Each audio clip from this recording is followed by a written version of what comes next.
mga Diyos, hindi natin pinaniniwalaan yan. Kung may isang Diyos, ang Ama ay Diyos, subalit meron siyang anak, atin ding kinikilala bilang Diyos dahil yan ay nakita sa mga kapahayagan sa Biblia. At meron ding binabanggit sa Biblia na Espiritu Santo na sa pag-aaral ng mga teologo ay nakita nila na identified as God ang Holy Spirit at interchangeably to the Father, interchangeably to God. Paano yun? Merong isang Diyos lamang, subalit merong nakikita na ang anak ay Diyos, ang Ama ay Diyos, ang Espiritu Santo ay Diyos. Ay paano yun? Kaya kinakailangan, bagamat ito ay lampas or mahirap unawain sa pagitan ng ating pangkaraniwang pag-iisip, kung tawagin natin ay lohika, subalit ito ang pinahayag ng Biblia na kung paano may isang Diyos lamang, ang Ama ay ang Diyos, ang Anak ay ang Diyos, ang Espiritu Santo ang Diyos, parehong tatanggapin. Sapagkat tayo, mga kapatid, finite ang ating kaisipan, limitado. Yung Diyos, napakataas niya. Siya ay makapangyarihan. Siya ay ang kanyang karunungan ay hindi mo kayang sukatin. May mga bagay na hindi natin kayang ipaliwanag kung ang gagamitin natin yung ating finite mind. For example na lamang, mga kapatid, paano mangyayari na merong eternity samantalang merong time? Pag sinabing time, past, present, and future. Pero pag sinabing eternity, yan, walang past, walang future. Always, sabi natin, kung meron mang tense yan, ay be always present. Doon pa lang mahirap nang intindihin di lalo na yung Panginoong Diyos. Siya ba naman mas bababa pa sa dalawang dimension na yan na parehong nag-i-exist. Two separate, distinct, and contradictory dimensions existing simultaneously. Kung ganun din naman ang Diyos, mahirap tanggapin yun, pero natanggap natin Pero pagdating sa pagka-Diyos, na isang Diyos pero may tatlong personality, one being but three persons, bakit hindi matanggap ng tao? There is something extraordinary kung bakit hindi matanggap ng tao. Alam mo kung bakit? Sapagkat nandyan ang existence ni Satanas, na siyang nagtuturo ng kasinungalingan sa kaisipan ng mga tao, na siyang nagpe-prevent sa mga tao na makarating sa katotohanan. Kung kaya naman, ang pagkaalam sa isang katotohanan na ito, na may isang Diyos sa tatlong persona, ito isang bagay na malalaman lang ng tao, matatanggap lang ng tao sa pamagitan ng kapahayagan at kapangyarihan ng Diyos. Ngayon, para hindi mahirap saysayin ang ganitong doktrina, bumuo ng isang kataga na para pag sinabi yung kataga na yun, alam na ang ibig sabihin, yung Trinity. What is Trinity? Three in one being. Three in one being, merong distinction ng persons, ay oneness in three persons, one God. Kaya ang concern natin dito ay oneness and plurality. Kasi pag one, singular pag marami, plural. So, yun ang magiging problema natin. So, pero ito, sabi rito, oneness and plurality plus distinction and unity plus equality and subordination. Ang mga theologo ay gumagamit sila ng palibhasa. Ito ay ang New Testament, diyan talaga na i-declare, na ihayag ng malinaw ang existence ng one being in three persons or one God in three persons. Palibhasa ang New Testament ay nasulat sa Greek, kaya at saka ang mga theologo, ng mga Kristiyano, ng mga araw na yon, mga panahon na yon, at maging sa ating panahon, kinakailangan bumalik sila sa original na salita. Kaya naman, merong ginagamit silang Grego salita, yung ousia. Greek yan. Homo, ousia. Pinagsama yung homo, one, ousia, substance. So, homo, ousia, one substance. Pero pag sinabi substance, equivalent yan sa being. And pag sinabi naman sa Greek na hypostasis, yan ang kahulugan ng person. Kailangan natin na ma-define itong mga terms na ito. Being, yan ay existing peculiarity of life and properties that makes it different from another existence. Paano mo ma-differentiate? Paano ka kakaiba sa iba? Paano yan magkaroon ng kaibahan? Sa magitan ng kategorya mo, ano ka? You are a being. And what kind of being are you? You are a human being. Ibig sabihin, ito yung kaangkinan or kakaibahan mo sa mga iba. Your being. Persons. Pag sinabing persons, not three separate individuals, but self-distinction in one essence. So, ibig sabihin, isang essence lang, pero madidistinct mo. Meron talagang distinction na tatlo, but hindi hiwa-hiwalay na mga umiiral. The possibility of relation between the persons of the Godhead is basic to the idea of distinct persons. Scriptural presentation, sabi natin kanina, ito naman hindi ito inimbento ng mga theologians. Ito ay natagpuan talaga nila sa kapahayagan sa Biblia, sa kapangyarihan at gabay ng Espiritu Santo, sapagkat ang banal na Espiritu Santo ang nagtuturo ng katotohanan. Yan ang sinabi ng ating Panginoong Kristo na ipinahayag sa Ebanghelyo ni Juan, beginning 14, chapter 14 to chapter 16. Maraming banggit yan tungkol sa Holy Spirit. And sa John chapter 16, nandyan na kung saan ang Holy Spirit ang nagtuturo ng katotohanan. Kaya hindi nakapagtataka kung bakit may mga ilan na sila'y nagsisikap na maging dapat sa Panginoon pero itinatakbo nila ang doktrina ng Trinidad. Ako'y nakatitiyak na ang mga taong ito ay hindi nagtataglay ng Espiritu Santo. Sapagkat ang lahat na nagtataglay ng Espiritu Santo ay tinuturuan ng Espiritu Santo ng pinakamataas na katotohanan ito ng pagka-Diyos. So, a most common objection by anti-Trinitarians is that the word Trinity is not in the Scripture. Sabi nila, hindi naman totoo yan doktrina ng Trinidad kasi yung ang Trinidad wala naman sa Biblia. So, the word Trinity is a terminological handle to the whole cluster of revelatory data that is clearly scriptural. Ibig sabihin lamang, para itong paano natin mahawakan yung doktrina ng Trinidad? O, doktrina ng isang Diyos, tatlong persona. So, saan natin ito hahawakan? Dito sa salitang inimbento lamang. Pero, yung katotohanan na konsepto na nakapaloob doon sa Trinidad, makikita talaga sa Biblia. Kaya nga isang kilalang theologian na sumulat ng isang aklat na ang pamagat ay Biblical and Theological Studies, ibig sabihin, pinag-aralan talaga niya ang Biblia. At sa subtitle nito, inilagay yung The Biblical Doctrine of the Trinity. Si Benjamin Warfield, sa page 22 ng kanyang book, ganito ang nakasulat. A doctrine so defined can be spoken of as a biblical doctrine only on the principle that the sense of Scripture is Scripture, and the definition of a biblical doctrine in such unbiblical language can be justified only on the principle that it is better to preserve the truth of Scripture than the words of Scripture. The doctrine of the Trinity lies in Scripture in solution. When it is crystallized from its solvent, it does not cease to be scriptural, but only comes into clearer view. Parang ganito ang sinasabi niya, no? Di ba may mga didiskubrihang mga elements or mga periodical table of elements, no? So yung mga nakita ng mga scientists, mga elements yun eh. Nakita nila, hindi naman sila umimbento ng isang bagay na hindi umiiral. Bagamat may mga elements talaga na artificial. Pero yung mga natural elements na nasa periodic table of elements, anong tatawag mo para mabigyan mo ng distinction? Halimbawa, kung walang pangalan yung gold, walang pangalan yung silver, at walang pangalan ng bronze, paano mo bibigyan ng distinction yung tatlong katotohanan na yon? So, ganun din ang katotohanan na nakita sa Biblia. Ano itatawag natin sa katotohanan ito? See? Bagamat imbento lamang yung mga pangalan ng elements, pero yung existence ng elements, andoon, nadiskubrihan nga eh. So, ganun din ang Trinity. Bagamat imbento lamang ang salitang Trinity, yung katotohanan na nakapaloob doon, yun ang totoo. So, hindi naman napapawalang bisa ang katotohanan noon dahil lamang sa yung salitang ginamit na panghawak sa katotohanan na yon ay inimbento lamang. Hindi nangangahulugan na imbento lang yung katotohanan na yon. Yun ang dapat nating matandaan sa salitang Trinity. So, pagkapatuloy sa sinabi ni Warfield sa kanyang aklat, the doctrine of the Trinity is given to us in Scripture, not in formulated definition, but in fragmentary allusions. When we assemble the disjecta membra into their organic unity, we are not passing from Scripture, but entering more thoroughly into the meaning of Scripture. We may state the doctrine in technical terms, supplied by philosophical reflection, but the doctrine stated is a genuinely scriptural doctrine. Kaya nga mga kapatid, itong doktrina ng Trinidad, bagamat hindi direktang makikita sa Biblia, pero may allusions, mayroong pagtukoy doon. Pero alam nyo ba, ito po ay hindi recent, kasi sabi ng mga INC, ito daw ay recent invention. Noon lamang daw na 3rd century BC inimbento daw ni Constantine ang Trinity. Hindi po. In fact, may commentary na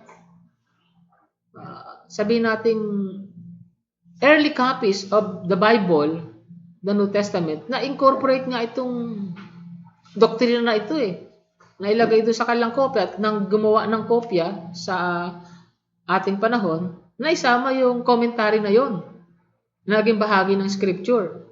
Pero, bagamat hindi bahagi ng scripture, ay matutuklasan natin na talagang yung doctrine of Trinity, malinaw na alam na ng sangkakristyanuhan o paman. Hindi ito recent invention. So, sino ang may Bible ng King James Versions? Tingnan sa 1 John chapter 5 verse 7. Wala ito sa Tagalog Nasa English ito ng King James Version. Pero sa Tagalog diyan baka minsan naka-bracket Tingnan niyo kung naka-bracket o kaya nasa footnote or margin reference. Meron bang naka-bracket yan sa 1 John 5:7, unang 1:5-7? Meron ka Ate Joy na sa application na King James Version?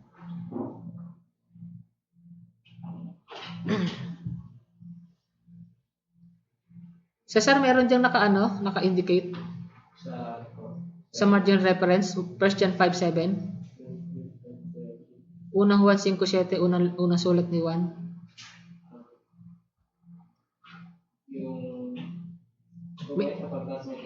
Yan, sige. Ano nakasulat dyan? Sapagkat may tatlo nagpapatuto. Okay. Tapos sa baba may sa ilalim. Nakasulat sa ilalim. Sa ibang mga kasulatan ay ganito ang sinasabi. Mayroong tatlo na nakakatotoo sa langit, ang Ama, ang Salita, at ang Espiritu Santo. At ang tatlong ito ay isa. Yun. Ganyan din ba nakasulat dyan? Merong tatlong nagpapatotoo, ang Ama, ang Salita, at walang iba kundi ang Panginoon Kristo. John 1:1, in the beginning was the Word, and the Word was with God, and the Word was God. And John 1:14, and the Word became flesh, nagsatao, nagsalaman. So yung word dyan, yung salita, ang Panginoon Kristo. And that is His name. Yan ang pangalang taglay niya, pagbaba niya rito sa lupa, sakay sa kabayo. Sa Revelation chapter 19, and kung di ako nagkakamali ay sa verse 34. Tingnan ko yung 19 sa Revelation.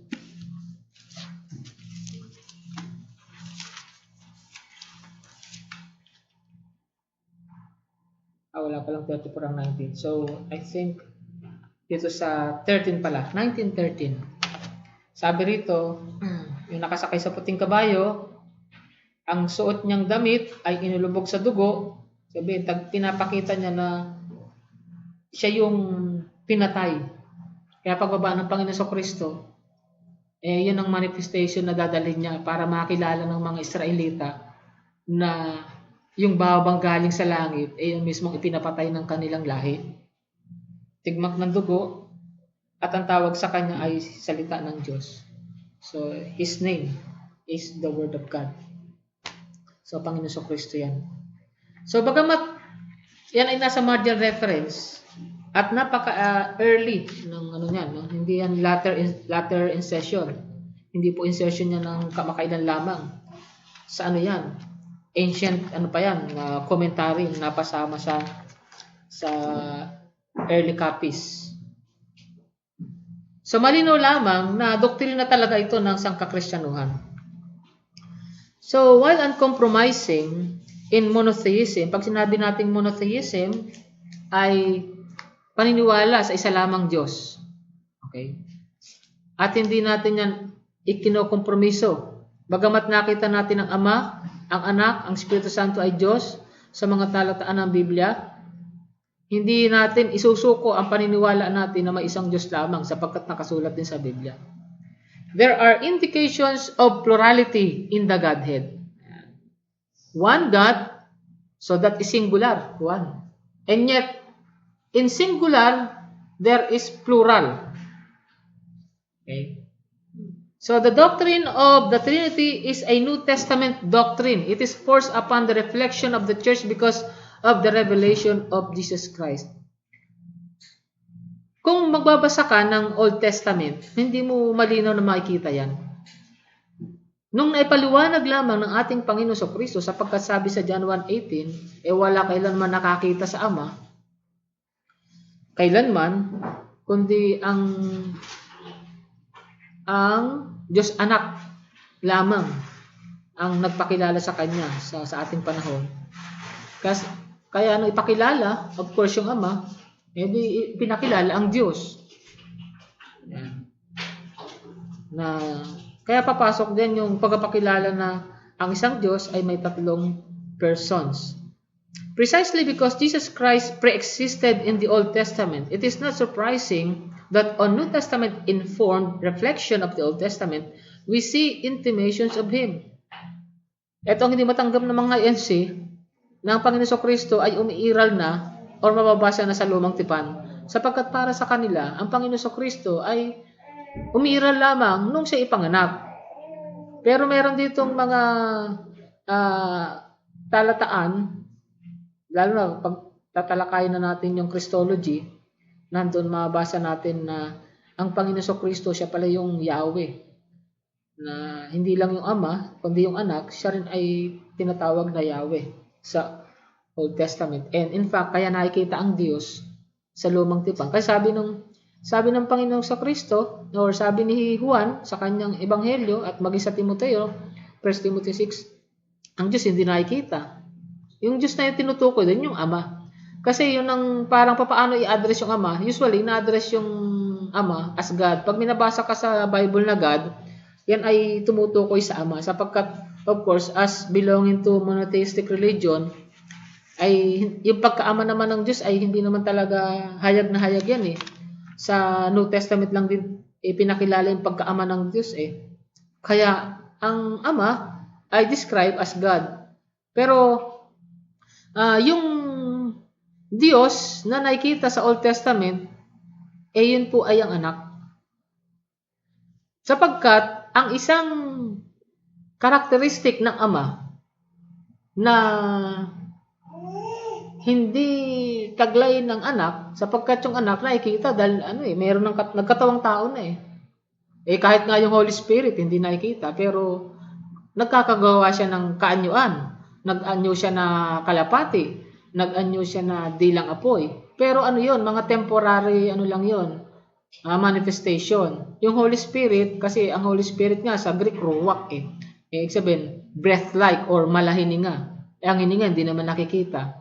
And ganoon din ang Father. And since the Father is Spirit, ang Spirit hindi nakikita.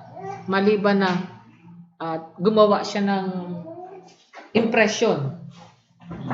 Pero ang Anak, talagang malinaw na nakikita dahil nga from being a Spirit, nagkatawang tao. Kaya nakikita. So hindi ko nababasahin itong mga talata na nandito. Masyado na itong haba, Pero meron mga nakalagay dito na una, personification / deification. Pag sinabing deification, yung pagka-Diyos. Personification / deification of the Word or wisdom of God. Sa lumang tipan, yung karunungan ng Diyos ay nangungusap na parang tao. May kaangkinan na kagaya ng tao, or merong personalidad, or may pagka-being, inihayag sa atin sa bagong tipan na yun pala ang Panginoon Kristo. Sa 1 Corinthians chapter 1, tingnan natin 1 Corinthians chapter 1,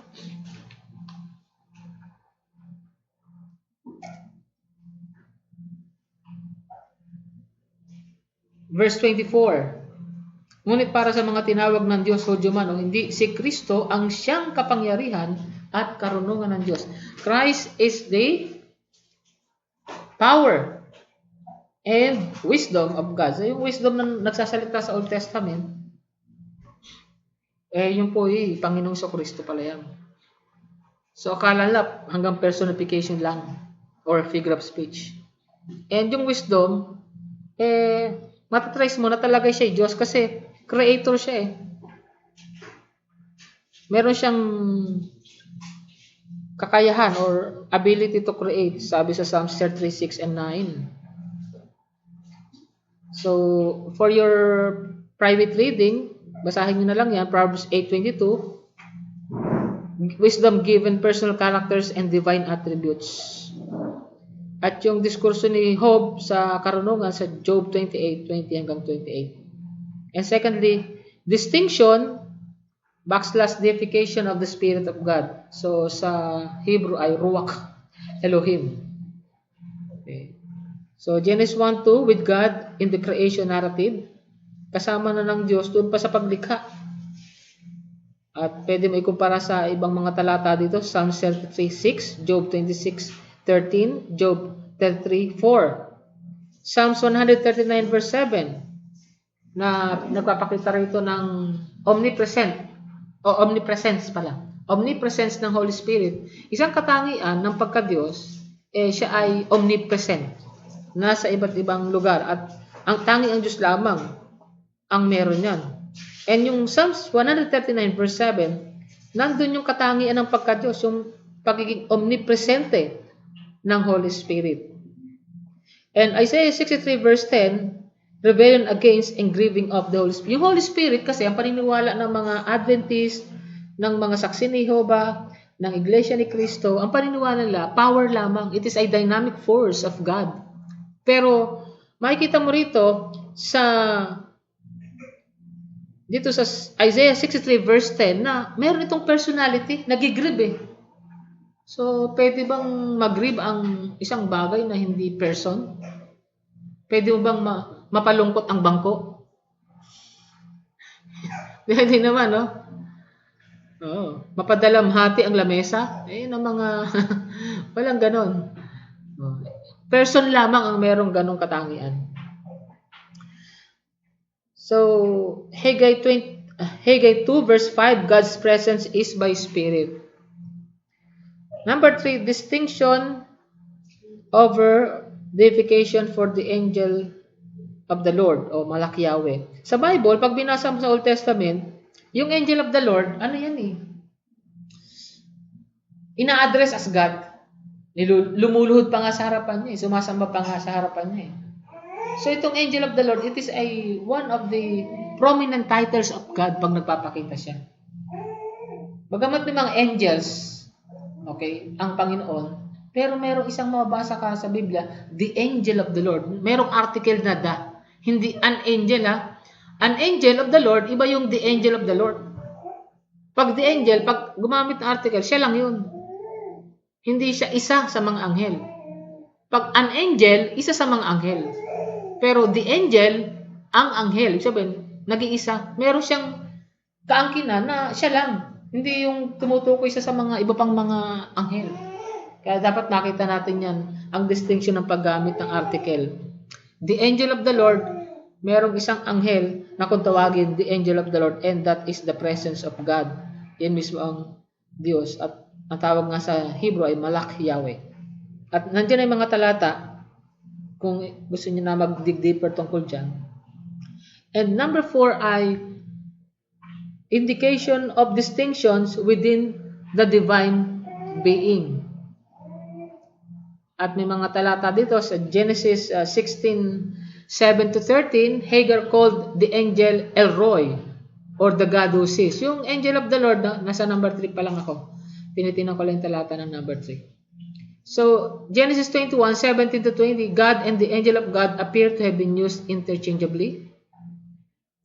And sa Genesis 18:19-22, na kung saan may nagpakitang tatlo kay Abraham, dalawa doon anghel, at isa doon ang Panginoon, tinawag na Lord, at siyang nagpasya na gunawin ang Sodom at Gomorrah dahil sa kasamaan nito.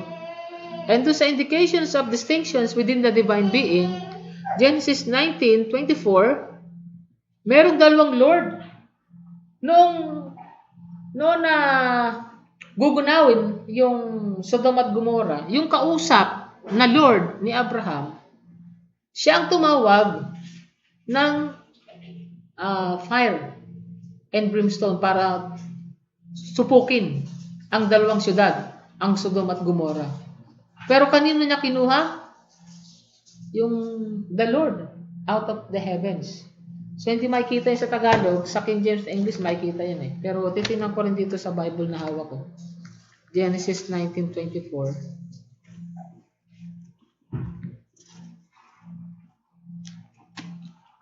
Ang sabi rito ay, biglang pinaulanan ng Panginoon na naglalagablab na asupre ang Sodom at Gomora. So, isang Panginoon lang ang tinutukoy dyan. Yung Panginoon dito, capital letter. Ibig sabihin, Yahweh. Okay, pero sa original, and usually kasi ang English, yan ang humango sa original eh. From original to English. And kalimitan, yung mga Tagalog translation natin ay from English na. So, sa King James, meron akong King James dito. Sa Genesis 19:24, and specifically, yung King James, kasi yung King James, ano yan eh, verbatim. Ibig sabihin, word for word translation ang ginawa niyan. Iba kasi yung thought for thought na lang, o tinatawag nating dynamic approach or dynamic equivalence ang pagta-translate. Kung ano yung parang gusto iparating ng mga passages, gano'n na lang niya sinasabi. Pero since na ang King James ay isa sa mga word for word translation, malino mo makikita na mayroong dalawang Panginoon dyan. Isang nasa langit at isa yung bumaba sa lupa na nakipag-usap kay Abraham. So, babasahin ko yung sa English. And sabi sa King James Version, then the Lord rained upon Sodom and upon Gomorrah brimstones and fire from the Lord out of heaven. So, dalawang Lord ito, na yung nagpaulan, kumuha, yung Lord, yung Yahweh, kasi capital Lord ito eh, ibig sabihin Yahweh. Yung Yahweh na nagpaulan ng fire and brimstone, yung ipinaulan na yan ngayon ay galing sa Yahweh na nasa langit. Genesis 19:24. Okay. Pero maganda to sa King James eh. Nandiyan pa ba sa Tagalog mo, Lisa? Masabi kasi rito, nang nagpaulan ang Panginoon sa Sodoma at Gomora ng asupre at apoy mula sa Panginoon na buhat sa langit. Ganyan pa rin ba sa ano? Ano pagkalagay dyan? At buhat sa langit ay nagpaulan ang Panginoon sa Sodoma at Gomora ng asupre at apoy. Iba na. Kasi ito, ang Biblia ang gamit ko eh. Diglot kasi ito, ang Biblia, yung sinaunang Biblia, 1905. Yan kasi ano nun eh. Anong tawag dyan? Edited na. Yan yung ang bagong ang Biblia. So marami na silang ginawang pagbabago. Pero ito, nanatili siya, nandito pa rin. Kaya pagka minsan maganda rin, kahit na malalalim ang Tagalog dito eh, kung minsan nasasapo pa rin ito yung nasa original eh.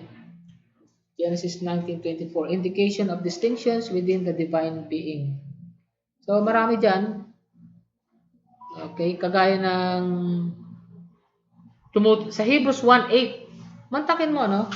Etong Hebrews 1:8, tumutukoy ito sa Panginoon Kristo na kinakausap ng Ama. So, yung Ama, Diyos, yung Anak, Diyos din. At sabi nung Ama, in-address niya yung Anak. Sabi niya sa Anak, God. Your God, which means the Father. God, your God, has anointed you. God, sabi niya sa Anak, your God has anointed you. So, merong Diyos na pinahiran ng Diyos. Sa Hebrews 1:8. Titingnan ko lang dito sa dito sa Tagalog kung nakuha niya yung na merong dalawang personalidad na parehong tinukoy na Diyos. 1:9 pala, no? Hebrews 1:9. Kaya hindi ko makita sa 8. Nasa 9 pala to. Iniibig mo ang katwiran at kinapautan mo ang kasamaan. Malino dito. Kahit ang Diyos mo ay nagbuo sa inyo ng langis ng kasayang higit sa iyong mga. Kasi yung sa English kasi vocative. Ginawa dito na nominative ang case. Pero malino naman sa verse 8, Ang nagsasalita ka sa Hebrews 1, sabi nga sa verse 5, sapagkat kanino nga sa mga anghel sinabi niya, yung nagsasalita rito Ama, sapagkat sabi sa verse 1, ang Diyos na nagsalita, okay? And then sabi sa verse 5, sapagkat kanino nga sa mga anghel sinabi niya kailanman, ikaw ay aking anak, ikaw ay aking ipinanganak. Yung Ama ay nagsalita, o yung Diyos nagsalita sa anak, at dineclare niya na yung anak ay kanyang anak, ipinanganak niya. And then pagpatuloy ng pagtutukoy sa anak, ang sabi sa verse 6, at muli nang dinadala niya ang panganay sa sangkalupaan, ay sinabi niya, sambahin siya ng lahat ng mga anghel ng Diyos. So yung anak, pinapasamba sa mga anghel. Hindi yan Diyos-Diyosan, sapagkat kasalanan ang sumamba sa hindi Diyos. Tapos, sabi sa verse 8, at ngunit tungkol sa anak, ito pa sinabi sa anak, ang iyong luklukan, O Diyos, ay magpakailanman. So, inaddress na yung kanyang anak bilang Diyos. Kaya dito sa verse 9, dapat ang nakasulat dito, kaya't Diyos, ang Diyos mo. Ibig sabihin, tumutukoy sa sarili niya. Kasi, mayroong nagsabi, sabi ng INC, yung ministro, sabi ni Kristo daw, ako'y pupunta sa inyong Diyos at sa aking Diyos. O kung Diyos daw si Kristo, hindi po pwede kasi sabi ni Kristo, aking Diyos meron siyang Diyos. Hindi po pwede na Diyos siya kasi meron siyang Diyos. Mali po yung ganong kaisipan. Bakit kamo? Hindi porke, alam nga namang nagkatawang tao ang Panginoon Kristo atheist na siya. Hindi na niya kikilalanin yung Ama bilang Diyos dahil siya ay Diyos. Hindi po ganun. Kaya Diyos niya, ibig sabihin, personal God pa rin niya. Na siya bilang nagkatawag tao, yung Diyos, personal God niya. Ang inyong Diyos at ang aking Diyos. Sabi niya sa nung siya ay nabuhay na maguli. Nung siya ay aakyat na sa Ama, babalik na sa Ama. My God. Pero isa lamang ang Diyos. Isa lang siya. Alam niya, madali naman niya naintindihin Di ba iba yung hangin sa silangan at iba yung hangin sa kanluran? Anong tawag sa mga hangin na yan? Hanging amihan, di ba? Hanging habagat. Dalawa ba hangin? Hindi. Wala nagsabing dalawang hangin, tatlong hangin. Pero nag-e-exist pareho. Iba yung hangin sa silangan, iba rin yung hangin sa kanluran, kaya nga may pangalan Pero walang nagsabi kailanman, dalawang hangin. Ibig sabihin, hindi siya binigyan ng, sabihin natin, plurality. Always singular yung winds. Bukod pa yung south winds, diba? Tama ba ako na, Cesar? Yung hangin, amihan, tsaka habagat, no? Silangan at kanluran, tama ba yun? Baka kasi nagkakamali ako. Pero may ganung talaga na distinction. Okay, so much for that mga kapatid. Tayo ay magtatapos na. Nasabi rito, we must not impose the whole doctrine of the Trinity on the Old Testament, much less on any one text of the Old Testament. Pag magbabasa tayo tungkol sa Trinity, hindi tayo kukuha sa Old Testament sapagkat yan ay itinuro sa New Testament. Ipaniliwanag ang Old Testament ng New Testament. So we read back the Trinitarian nature of God into the Old Testament only because of the New Testament revelation of Jesus Christ. Sapagkat ang pahayag niyan ay ang ating Panginoon Kristo na mga basa natin sa Bagong Tipan. Okay? So bilang pagwawakas, tayo ay aawit